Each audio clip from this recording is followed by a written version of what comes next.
आज आप लोग उत्तर प्रदेश में विधानसभा के लिए हो रहे आम चुनाव में कोरोना नियम का पालन करते हुए अपनी पार्टी के सहारनपुर मंडल के उम्मीदवारों के समर्थन में मुझे सुनने के लिए यहाँ इकट्ठा हुए हैं, तो उसके लिए मैं आप सभी लोगों का हार्दिक दिल से आभार प्रकट करती हूँ। और अब मैं सबसे पहले अपनी पार्टी के संबंध में ये कहना चाहूंगी कि हमारी पार्टी ये चुनाव उत्तर प्रदेश की सभी विधानसभा की सीटों पर अकेले अपने बलबूते पर ही पूरी तैयारी व दमदारी के साथ लड़ रही है। इसके साथ ही यहाँ सन 2007 की तरह फिर से अपनी पार्टी की पूर्ण बहुमत की सरकार बनाने के लिए लड़ रही है, ताकि आपको वर्तमान में भाजपा के चल रहे जातिवादी, संकीर्ण, अहंकारी व तानाशाही वाले शासन से मुक्ति मिल सके। इसके साथ ही हमारी पार्टी ने पूर्व की तरह इस चुनाव में भी बीएसपी से जुड़ने की तादाद को ध्यान में रखकर फिर उसी अनुपात में ही यहाँ सर्व समाज के लोगों को टिकट भी दिए हैं। और अब इस चुनाव में आप लोगों को अपना वोट कांग्रेस, बीजेपी, सपा व अन्य विरोधी पार्टियों को न देकर केवल अपनी एकमात्र हितैषी पार्टी बहुजन समाज पार्टी को ही देना क्यों जरूरी है, उसे समझना होगा। हालांकि इस संदर्भ में आप लोगों को ये मालूम है कि आजादी के बाद शुरू में काफी लंबे समय तक केंद्र व उत्तर प्रदेश सहित देश के अधिकांश राज्यों में भी कांग्रेस पार्टी की ही अकेले यहाँ सरकारें रही हैं, किंतु इनकी गलत नीतियों एवं गलत कार्य प्रणाली की वजह से ही अब ये पार्टी केंद्र के साथ साथ बहुत पहले ही यहाँ उत्तर प्रदेश की सत्ता से भी बाहर हो चुकी है। इसके साथ ही ये पार्टी जबरदस्त जातिवादी होने के कारण शुरू से ही हर मामले में यहाँ दलित, आदिवासी व अन्य पिछड़ा वर्ग विरोधी पार्टी भी रही है और अभी भी है, जिस कारण केंद्र में रही इस कांग्रेस पार्टी की सरकार ने इन वर्गों के मसीहा व भारतीय संविधान के मूल निर्माता परम पूज्य बाबा साहब डॉक्टर भीमराव अंबेडकर को भारत रत्न की उपाधि से भी सम्मानित नहीं किया था, जिसके लिए वो हर प्रकार से पात्र भी थे। इतना ही नहीं बल्कि इनकी मूवमेंट को आगे बढ़ाने के लिए अपनी पूरी जिंदगी समर्पित करने वाले मान्यवर श्री कांशीराम जी के देहांत होने पर भी केंद्र में उस समय इसी कांग्रेस पार्टी की रही सरकार ने उनके सम्मान में एक दिन के लिए भी राष्ट्रीय शोक घोषित नहीं किया था, तथा न ही इस पार्टी की रही सरकार ने पिछड़े वर्ग की आरक्षण संबंधी मंडल कमीशन की रिपोर्ट को भी लागू किया था, जिसे फिर बीएसपी ने अपने कड़े संघर्ष व अथक प्रयासों से केंद्र में रही श्री बीपी सिंह की सरकार से ही लागू कराया था। साथ ही इसी सरकार में ही बाबा साहब डॉक्टर भीमराव अंबेडकर को भी भारत रत्न की उपाधि से सम्मानित किया गया था, जो इनके अपार अनुयायियों की वर्षों से ये दिली चाहत भी थी। लेकिन अब केंद्र व अधिकांश राज्यों की भी सत्ता से बाहर होने पर यही कांग्रेस पार्टी खासकर दलितों, आदिवासियों व अन्य पिछड़े वर्गों के वोटों की खातिर आए दिन किस्म किस्म की नाटकबाजी करती रहती है, जबकि इन वर्गों के मामले में इस पार्टी की सच्चाई तो ये है कि कांग्रेस पार्टी जब सत्ता में होती है और इनके अच्छे दिन होते हैं तो तब इस पार्टी को इन वर्गों का विकास व उत्थान आदि याद नहीं आता है तथा न ही इनको महिलाओं की भी भागीदारी याद आती है। इतना ही नहीं बल्कि इस पार्टी के बाद खासकर यहाँ सपा व बीजेपी आदि की बनी सरकार में भी यूपी की जनता अधिकांश मामलों में काफी ज्यादा दुखी रही है। सपा की सरकार में तो ज्यादातर यहाँ गुंडों, बदमाशों, माफियाओं, अराजक तत्वों व सरेआम लूट खसोट करने एवं अपने राजनीतिक स्वार्थ में दंगे फसाद आदि कराने वालों का ही राज रहा है, जिसकी खास वजह से ही इस सरकार में आए दिन यहाँ तनाव की स्थिति बनी रही है तथा दंगे आदि भी खूब हुए हैं। इस मामले में पश्चिमी यूपी का मुजफ्फरनगर कांड इसका खास उदाहरण भी है। आपके नजदीकी मुजफ्फरनगर जिला लगा है। जब सपा सरकार में उधर दंगे हुए तो बड़े पैमाने पर जाटों के साथ साथ मुसलमानों को भी जानी माली नुकसान हुआ, जबकि बरसों से मुजफ्फरनगर, शामली, कैराना में वहां जाटों और मुस्लिम समाज में भाईचारा बना हुआ था, लेकिन सपा की सरकार में इस भाईचारे को मुजफ्फरनगर कांड की आड़ में खत्म किया गया। ये भी आप लोगों को मालूम है। और इतना ही नहीं, प्रदेश में विकास के कार्य भी ज्यादातर यहाँ एक विशेष क्षेत्र व एक समुदाय के लोगों तक ही सीमित होकर रह गए हैं। सपा की सरकार में प्रदेश में विकास के कार्य भी ज्यादातर यहाँ एक विशेष क्षेत्र व एक समुदाय के लोगों तक ही सीमित होकर रह गए हैं। खासकर दलितों व अति पिछड़े वर्गों के मामले में तो हर स्तर पर अधिकांश समय इनका सोतेला रवैया ही देखने के लिए मिला है। इसके साथ ही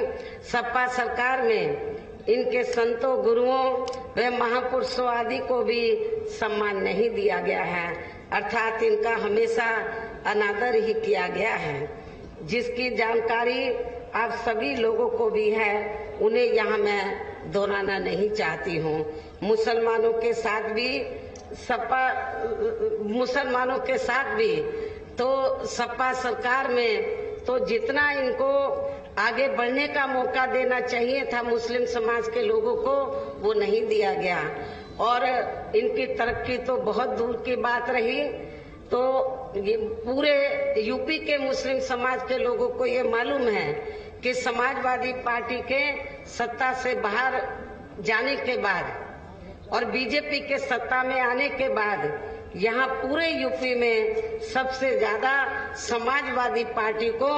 मुसलमानों ने साथ दिया। सबसे ज्यादा समाजवादी पार्टी को मुस्लिम समाज ने साथ दिया, ये भी किसी से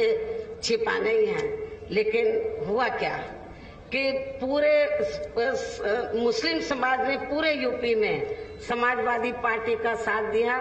उनका हौसला बढ़ाया, लेकिन उसके बदले में मैं मुस्लिम भाइयों से पूछना चाहती हूँ, आपको क्या मिला? जब उत्तर प्रदेश में विधानसभा के आम चुनाव घोषित हुए तो मैं मुसलमानों से पूछना चाहती हूँ, पूरे यूपी में कितने टिकट समाजवादी पार्टी ने दिए हैं? आप पूरे यूपी की बात तो छोड़ो, आप सहारनपुर में ही देखो तो जो लोग पूरे 5 साल समाजवादी पार्टी की सेवा करते रहे और उनके सुख दुख की घड़ी में खड़े रहे, लेकिन सपा ने जब उनको आगे मौका देने का बात आई, इलेक्शन अनाउंस हुए, जब टिकट देने की बात आई तो टिकट मुसलमानों को ज्यादा नहीं दिए गए, बहुत कम दिए गए। उनको ये लगा सपा के मुखिया को कि मुसलमान तो मेरी अपनी जेब में है, इनको टिकट दे या न दे तो कोई फर्क पड़ने वाला नहीं है, ये सपा को लगा। लेकिन मैं अपने मुस्लिम भाइयों को ये बताना चाहती हूँ, खास तौर से सहारनपुर मंडल के मुस्लिम भाइयों को, कि आप लोगों को आपके समाजवादी पार्टी के मुखिया को, सपा को ये बता देना है कि मुस्लिम समाज तो उनकी जेब में नहीं है, वो अपने अधिकारों के लिए सजग है और ये मुस्लिम समाज उसी पार्टी के साथ जाएगा जो पार्टी मुसलमानों के जान माल मजहब की हिफाजत करने के साथ साथ उनको जिंदगी के हर पहलू में आगे बढ़ने का मौका देती है, उनको राजनीति में भी आगे बढ़ने का मौका देती है। और ये मौका मुस्लिम भाइयों को, अन्य वर्गों के साथ साथ मुस्लिम भाइयों को तो बहुजन समाज पार्टी ने सत्ता के अंदर भी दिया है अपनी सरकार में, और जब जो भी चुनाव हुए हैं, चाहे छोटा चुनाव हुआ हो या बड़ा चुनाव, तो मुस्लिम समाज को हमने उचित भागीदारी दी है, ये भी आप लोगों को मालूम है। और इतना ही नहीं, मुझे तो ये बताया गया कि सहारनपुर में एक अपने आप को मुस्लिम समाज का बड़ा नेता मानता है, कांग्रेस छोड़कर बेचारा सपा में गया कि उसे टिकट मिल जाएगा, लेकिन उसको खाली हाथ आना पड़ा। ये तो अभी अभी गया था, लेकिन जो 5 साल से लग रहे थे सपा में, जब उनको टिकट नहीं मिला तो इसको कहां से मिलेगा? ये तो नया नया मेहमान था समाजवादी पार्टी में। तो ये सपा समाजवादी पार्टी की जो सोच है माइनॉरिटीज के मामले में, दलितों और पिछड़ों के साथ साथ, मैं समझती हूँ वो ठीक नहीं है। इसी प्रकार भाजपा सरकार की भी नीतियां व कार्यशैली अधिकांश यहाँ जातिवादी, पूंजीवादी एवं आरएसएस के संकीर्ण एजेंडे को ही लागू करने पर टिकी रही है, जिससे प्रभावित एवं शिकार हुए लोगों का इस सरकार में सही से विकास व उत्थान आदि नहीं हो सका है। साथ ही इनका हर स्तर पर काफी ज्यादा उत्पीड़न भी किया गया है। धर्म के नाम पर वर्तमान भाजपा सरकार में धर्म के नाम पर हमेशा यहाँ तनाव व नफरत आदि का वातावरण ही बना रहा है। प्रदेश में अपराध भी काफी ज्यादा बढ़े हैं, खासकर दलित, अकलियत व महिलाएं आदि भी इस सरकार में कतई भी सुरक्षित नहीं है। मुजफ्फरनगर के लोग भी अच्छी प्रकार से जानते हैं, सहारनपुर के लोग भी, शामली जिले के लोग भी, और मैं खास तौर से सहारनपुर जिले में जो दलित वर्ग के लोग हैं उनको ये बताना चाहती हूँ कि जैसे यूपी में भारतीय जनता पार्टी की सरकार बनी तो सबसे पहले यूपी में सहारनपुर जिले में दलितों का उत्पीड़न हुआ, बड़े पैमाने पर दलितों का उत्पीड़न हुआ। शब्बीरपुर कांड इस बात का जीता जागता उदाहरण है। शब्बीरपुर कांड भारतीय जनता पार्टी की सरकार में हुआ और आप लोगों को ये मालूम है, इस कांड की आड़ में जो वर्षों से यहाँ क्षत्रिय और दलितों में भाईचारा था उसको खत्म करने का पूरा प्रयास किया गया। शब्बीरपुर कांड में लोगों दलितों को जानी माली नुकसान पहुंचाया गया। बीजेपी जैसे ही पावर में आई उनके दिमाग खराब हो गए और सबसे ज्यादा पहले हमला इन्होंने दलितों के ऊपर किया। शब्बीरपुर कांड जो है बड़े पैमाने पर लोगों को जानी माली नुकसान हुआ। उस समय मैं मेंबर पार्लियामेंट थी, राज्यसभा की सदस्य थी और मैं यहाँ शब्बीरपुर गांव में आई थी। मैंने लोगों की काफी खराब हालत देखी थी, किस तरीके से लोगों को प्रताड़ित किया गया था। और जब मैंने इस मामले को राज्यसभा में उठाया पार्लियामेंट में तो सरकार के लोगों ने मुझे बोलने नहीं दिया, सरकार के मंत्री सब खड़े हो गए। तो उसके बाद मैंने फैसला लिया कि जब मैं अपने लोगों की आवाज पार्लियामेंट में नहीं उठा सकती, मुझे बोलने नहीं दिया जाता, तो अब मैं पार्लियामेंट के बाहर अपने लोगों को जगाऊंगी, लोगों को तैयार करूंगी। और इसी मुद्दे पर मैं दलितों को बताना चाहती हूँ, उस समय मैंने राज्यसभा से भी इस्तीफा दिया था, केवल इसी मुद्दे पर। तो मैं दलितों को ये बताना चाहती हूँ कि जो दलित वर्ग के लोग, कुछ नेता लोग अपने स्वार्थ में बीजेपी में चले गए, क्या वो शब्बीरपुर कांड को भूल गए? क्या वो शब्बीरपुर कांड को भूल गए? तो इसलिए आप लोगों को इस चुनाव में न सपा को वोट देना है मुस्लिम भाइयों को, और दलितों को तो बिल्कुल भी नहीं देना है। जिसने सब्बीरपुर कांड कराया, दलितों को भुलाना नहीं है। मैं आपको बता रही थी कि धर्म के नाम पर हमेशा वर्तमान भाजपा सरकार में यहाँ तनाव व नफरत आदि का वातावरण ही बना रहा। प्रदेश में अपराध भी काफी ज्यादा बढ़े, खासकर दलित, अकलियत व महिलाएं आदि भी इस सरकार में कतई भी सुरक्षित नहीं रही हैं। लेकिन मीडिया में इनके सही आंकड़ों को अधिकांश दबा दिया जाता है। इसके अलावा प्रदेश में गरीबों, मजदूरों, बेरोजगारों व अन्य मेहनतकश लोगों के साथ साथ दलितों, आदिवासियों, अन्य पिछड़े वर्गों, मुस्लिम एवं अन्य धार्मिक अल्पसंख्यक समाज के लोगों के हित व कल्याण के लिए वर्षों से जो भी यहाँ सरकारी योजनाएं चल रही थी, तो उनका भी उन्हें वर्तमान भाजपा सरकार में सही से पूरा लाभ नहीं मिल सका है। खासकर दलितों व पिछड़ों को आरक्षण का भी पूरा लाभ नहीं मिल पाया है, क्योंकि इन्होंने बड़े बड़े सरकारी कार्य ज्यादातर प्राइवेट सेक्टर के जरिए ही कराए हैं, जिसमें इनके लिए आरक्षण की कोई भी व्यवस्था नहीं है। सरकारी नौकरियों में भी इनका आरक्षण का कोटा पूरा नहीं किया गया है। मुस्लिम व अन्य धार्मिक अल्पसंख्यक समाज के लोगों के साथ तो बीजेपी की सरकार में अधिकांश या पक्षपात वाला रवैया ही अपनाया गया है। इतना ही नहीं, बल्कि इस बार बीजेपी की सरकार में अपर कास्ट समाज में से विशेषकर प्रबुद्ध वर्ग भी हर मामले में अपने आप को काफी ज्यादा उपेक्षित महसूस करता रहा है। इसके अलावा इनकी गलत आर्थिक नीतियों के कारण यहाँ गरीबी, बेरोजगारी व महंगाई आदि भी काफी ज्यादा बढ़ी है। खासकर चुनाव घोषित होने से पहले तो डीजल, पेट्रोल व रसोई गैस आदि की आए दिन बड़ी कीमतों ने भी जनता की काफी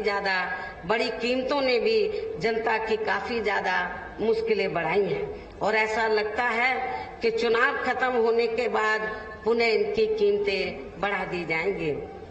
इसके साथ साथ उत्तर प्रदेश सहित पूरे देश के किसान भी केंद्र सरकार की गलत नीतियों के कारण काफी ज्यादा दुखी व परेशान रहे हैं, और अभी भी है। किसान तो अभी भी परेशान हैं। प्रदेश में बेरोजगार लोगों को रोजगार नहीं मिलने के कारण ही ज्यादातर इनको इस सरकार में भी पलायन करना पड़ा है। इस प्रकार से इन सभी विरोधी पार्टियों की रही सरकारों में शुरू से यहाँ यूपी की जनता काफी ज्यादा दुखी व परेशान रही है। विशेषकर कोरोना महामारी के दौरान तो इन सभी की हालत और भी ज्यादा खराब हो गई है। ऐसे में इन सभी विरोधी पार्टियों की रही सरकारों से निजात पाने के लिए अब इस चुनाव में यहाँ प्रदेश की जनता को अपनी एकमात्र हितैषी पार्टी बहुजन समाज पार्टी की ही सरकार बनाना बहुत जरूरी है, जिसने अपने चारों रहे शासनकाल के दौरान बिना पक्षपात व भेदभाव आदि के यहाँ कमजोर एवं उपेक्षित वर्गों के लोगों के साथ साथ सब समाज में से गरीबों, मजदूरों, बेरोजगारों, किसानों, व्यापारियों, कर्मचारियों, वकीलों एवं अन्य मेहनतकश लोगों के साथ ही युवाओं, छात्रों, महिलाओं व बुजुर्गों आदि के भी विकास व उत्थान के लिए अनेकों ऐतिहासिक व महत्वपूर्ण कार्य किए हैं, और इस बार सरकार बनने पर वो सभी कार्य फिर से शुरू किए जाएंगे। इसके अलावा बीएसपी की रही सरकार में दलित एवं अन्य पिछड़े वर्गों में जन्मे अपने महान संतों, गुरुओं व महापुरुषों आदि को भी विभिन्न रूपों में पूरा आदर सम्मान दिया गया है, जिनकी यहाँ सभी विरोधी पार्टियों की रही सरकारों में काफी ज्यादा उपेक्षा की गई है। इसके साथ साथ बीएसपी की सरकार में पूर्व की तरह ही यहाँ सभी वर्गों, धर्मों व विभिन्न क्षेत्रों में लगे लोगों के हितों में भी फिर से ऐतिहासिक कार्य किए जाएंगे। प्रदेश में विशेषकर गरीबी व बेरोजगारी आदि को दूर करने के लिए जरूरी कदम उठाए जाएंगे और ये हमारी सरकार का इस बार भी फिर से मुख्य एजेंडा होगा। साथ ही किसी भी मामले में किसानों को भी निराश नहीं होने दिया जाएगा। उनकी उपज का उनको वाजिब दाम दिया जाएगा और खेती करने के साधन भी समय से और सस्ते उपलब्ध कराए जाएंगे। इसके अलावा आपके सहारनपुर मंडल की जो भी यहाँ स्थानीय समस्याएं होंगी तो उन्हें भी दूर करने का पूरा प्रयास किया जाएगा। हालांकि आपकी काफी स्थानीय समस्याएं मेरी पिछली रही सरकारों में ही दूर कर दी गई हैं। जो रह भी गई हैं तो उन्हें भी इस बार जरूर दूर कर दिया जाएगा। इसके साथ ही केंद्र व यूपी सरकार के भी विवादित नियमों व कानूनों को यहाँ लागू नहीं होने दिया जाएगा। इतना ही नहीं बल्कि बीएसपी की रही सरकार में जिन महान संतों, गुरुओं एवं महापुरुषों आदि के आदर सम्मान में व उनके नाम पर जनहित की जो अनेकों योजनाएं शुरू की गई थी, साथ ही नए बनाए गए जिलों के नाम भी रखे गए थे, तो उन्हें अधिकांश सपा सरकार द्वारा बदल दिया गया है, जिन्हें फिर बीएसपी की सरकार बनने पर जरूर बहाल कर दिया जाएगा। इसके साथ साथ बीएसपी की रही सरकार में सर्व समाज के व विभिन्न क्षेत्रों में लगे लोगों के हितों में जो अनेकों महत्वपूर्ण व ऐतिहासिक फैसले लिए गए थे, तो उन्हें फिर से लागू किया जाएगा। इसके साथ ही बीएसपी की सरकार बनने पर यहाँ बीजेपी व सपा आदि के शासनकाल की तरह कानून व्यवस्था को किसी भी कीमत पर खराब व लचर नहीं होने दिया जाएगा तथा हर स्तर पर कानून द्वारा कानून का राज ही कायम किया जाएगा। जाति व धर्म के आधार पर यहाँ लोगों का किसी भी प्रकार से शोषण व उत्पीड़न आदि नहीं होने दिया जाएगा, जैसा कि वर्तमान भाजपा सरकार में हो रहा है। खासकर कानून व्यवस्था को बेहतरीन बनाने के लिए विशेष अभियान के तहत व दलगत राजनीति से ऊपर उठकर यहाँ गुंडों, बदमाशों, माफियाओं व अन्य आपराधिक एवं अराजक तत्वों को भी जेल की सलाखों में ही भेजा जाएगा, जहां मेरी सरकार में इनकी जेल के बाहर नहीं बल्कि जेल के अंदर ही सही जगह होती है। इतना ही नहीं बल्कि वर्तमान भाजपा सरकार ने जाति, धर्म व राजनीतिक द्वेष की भावना के तहत जिन लोगों को खासकर धरना प्रदर्शन आदि के नाम पर जबरदस्ती गलत धाराओं में फंसा के उन पर अनेकों केस चलाए हुए हैं, तो उन मामलों की भी सही से जांच करा के उनके केस भी खत्म कर दिए जाएंगे। अर्थात वर्तमान भाजपा सरकार में प्रदेश की जेलें जो अधिकांश ऐसे लोगों से भर दी गई हैं, तो उन्हें खाली करा के केवल यहाँ आपराधिक तत्वों को ही रखा जाएगा। इसके अलावा प्रदेश में खासकर शिक्षा के क्षेत्र में व अन्य और विभागों के भी कर्मचारी जो आए दिन अपनी मांगों को लेकर धरना प्रदर्शन एवं हड़ताल आदि करते रहते हैं, तो उन सभी मामलों को निपटाने के लिए एक आयोग का गठन किया जाएगा और उनकी सही मांगों को भी मान लिया जाएगा। इसके साथ ही विभिन्न मौकों पर भी मैंने सर्वजन हिताय व सर्वजन सुखाय को लेकर जो भी कार्य करने के लिए कहा है, तो उन पर भी जरूर अमल किया जाएगा। लेकिन ये सभी कार्य करने के लिए इस चुनाव में यहाँ बीएसपी की सरकार बनाना बहुत जरूरी है, जिसके लिए पार्टी के लोगों को वोट पड़ने तक यहाँ सभी विरोधी पार्टियों के साम, दाम, दंड भेद आदि हथकंडों से भी जरूर सावधान रहना है। और इस मामले में विरोधी पार्टियां चुनाव होने से कुछ समय पहले व चुनाव के दौरान भी अपने अपने पक्ष में हवा बनाने के लिए खासकर मीडिया व ओपिनियन पोल एवं सर्वे आदि का जो बड़े पैमाने पर गलत इस्तेमाल करती है, तो उससे भी आप लोगों को बिल्कुल गुमराह नहीं होना है। जैसे सन 2007 के हुए विधानसभा चुनाव में उस समय मीडिया में जो बीएसपी को लेकर ओपिनियन पोल व सर्वे आदि दिखाए गए थे और बीएसपी को नंबर 3 पर दिखाया गया था, लेकिन जब रिजल्ट आया बीएसपी नंबर 1 पर आई और बीएसपी की पूर्ण बहुमत की सरकार बनी। तो इस बार भी आप लोगों को इनके ओपिनियन पोल और सर्वे आप लोगों को गलत साबित करने हैं, ऐसा मैं आप लोगों से दरखास्त करती हूँ। अपील भी करती हूँ कि अपने सरकार बनाकर इनके ओपिनियन पोल और सर्वे आपको फिर से गलत साबित करने होंगे। इसके अलावा वोट पड़ने से कुछ घंटे पहले पार्टी को नुकसान पहुंचाने के लिए विरोधियों द्वारा मेरे नाम से या पार्टी के अन्य किसी भी वरिष्ठ नेता या उम्मीदवार आदि के नाम से भी फर्जी पर्चे बांटे जा सकते हैं, जिससे आप लोगों को गुमराह नहीं होना है। ऐसे अनेकों और भी हथकंडे इस्तेमाल किए जा सकते हैं, उनसे भी आपको जरूर सावधान रहना है। इसके साथ ही पूर्व की तरह इस चुनाव में भी विरोधी पार्टियों ने विभिन्न रूपों में जो अपने